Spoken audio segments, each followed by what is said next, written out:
सबसे पहले आपको बिहार में शुरू हुई समाजवाद बनाम नमाजवाद की असरदार सियासत की खबर दिखाते हैं। कल वक्फ संशोधन कानून के खिलाफ कल पटना में रैली हुई, जिसमें आरजेडी खुलकर सामने आई। तेजस्वी यादव ने यहां तक कहा कि अगर सत्ता में आए तो वक्फ कानून को कूड़ेदान में डाल देंगे। आज बीजेपी ने तेजस्वी पर बड़ा हमला किया। सुधांशु त्रिवेदी ने समाजवादी को नमाजवादी बताकर तुष्टीकरण की राजनीति से बाज आने को कहा। ये एनडीए भाजपा की सरकार जाने वाली है।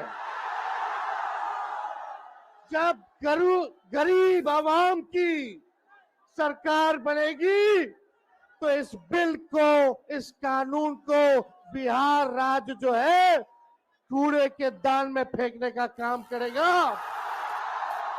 बिहार में किसी भी कीमत पे इस कानून को हम लोग लागू नहीं होने देंगे, नहीं होने देंगे। ये बाबा साहब के संविधान का मजाक उड़ाकर उसे मौलवी स्क्रिप्ट में बदलना चाहते हैं। ये मैं पूछना चाहता हूं ये समाजवाद का चोला उड़े हुए इन लोगों से कि क्या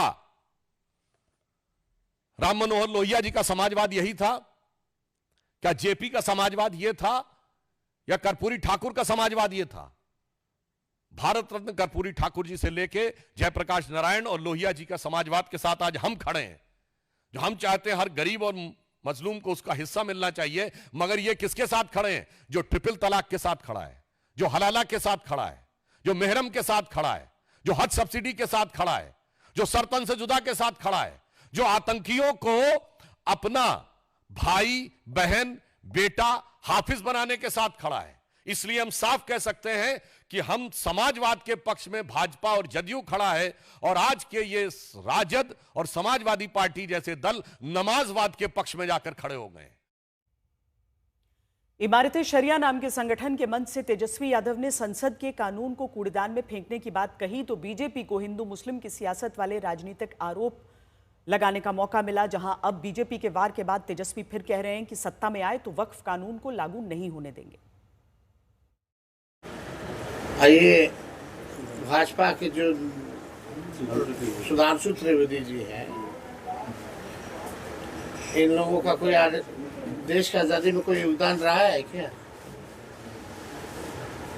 ये लोग तो अंग्रेज के गुलाम रहे हैं। लोग इमरजेंसी में इनके पिता जेल गए क्या? मेरे पिता इमरजेंसी में जेल गए। ये लोग क्या हम लोगों को बताने का काम करेगा? और किसान कानून जो इन लोगों ने बनाया था, कौन कूड़ेदान में फेंका था? मोदी जी ना फेंके थे। हाँ, वो तो कूड़ेदान में फेंक सकते हैं। तो जो गैर संवैधानिक है उस बिल को हम क्यों ना फेंके, उस कानून को हम क्यों ना फेंके? आज पसमानदा मुसलमानों का देखिए, जिस तरह आरजेडी ये बोल रही है कि हम वक्फ बोर्ड बिल फाड़ देंगे, तो ये कौन नया चीज करेगा? ये लोग तो आरक्षण विरोधी है। महिलाओं को आरक्षण मिल रहा था अटल जी के समय, तो तब बिल फाड़ दिया था। तो ये लोगों का इतिहास ही है कानून पर भरोसा नहीं करना, गुंडागर्दी करना। राजद का मतलब ही है अपराधीकरण, गुंडागर्दी करना और बिल को फाड़ना।